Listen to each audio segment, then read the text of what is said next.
So we are going to derive this equation.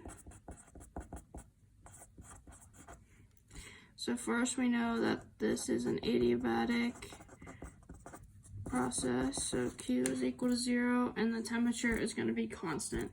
So here we have a surface, it's a cube, so we're going to have cross-sectional area, we'll just call that A, and then we're going to call this change in height dz, the incremental change in height, and then you're going to have a pressure at the top of the surface, we'll call that pressure of z plus dz, which is your height, change in height, and then pressure down here, we'll just call that pz. So we know that the net force acting on this is going to be equal to mass times acceleration, and we also know that force is equal to pressure times area.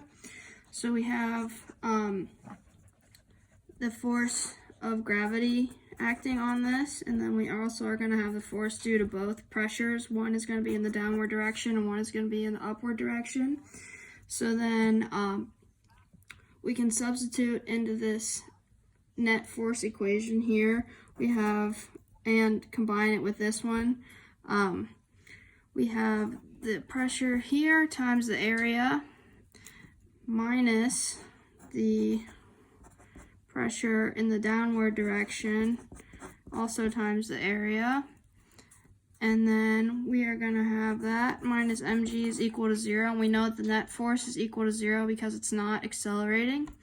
So here we can replace this mg with g times rho times area times dz. This here represents the volume, which is just length times width, which is area times height. So you can plug that in and then you get this.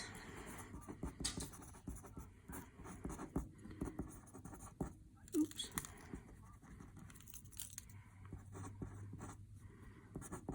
dz is equal to 0, and then all your areas will cancel out and you are left with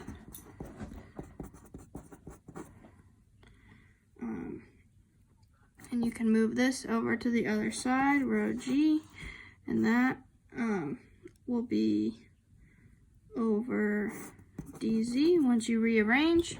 And then this here just represents the change or difference in pressure, which we're going to call dp. So then you arrive at the final equation of dp over dz, which is your incremental change in pressure over incremental change of height, is equal to rho g. And this can either be negative or positive depending on what you define as 0 on your surface here. So now we're going to apply this equation we just derived to find the pressures at different altitudes. So we know that density is equal to mass over volume, and then we also know the ideal gas law. So here you can rearrange your equation and plug this in for density and move the dz to the other side in the pressure. So then you get dp over p is equal to negative mg over rt times your incremental change in height.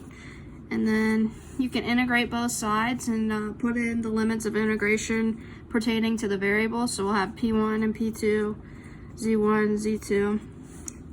And then here you just integrate basic calculus. So you'll get the natural log of the absolute value of p2 over p1 is equal to negative mg over rt, which is just a constant, times z2 minus z1, or you can also call that delta z.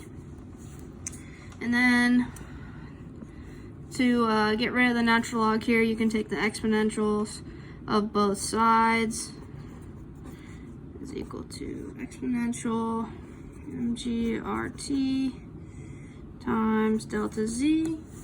And then those will cancel out, and then you can solve for P2, which is going to be equal to P1 times e to the negative mg over RT times Z2 minus Z1, or delta Z, whatever you want to call it. And that's how you find pressure at varying altitudes.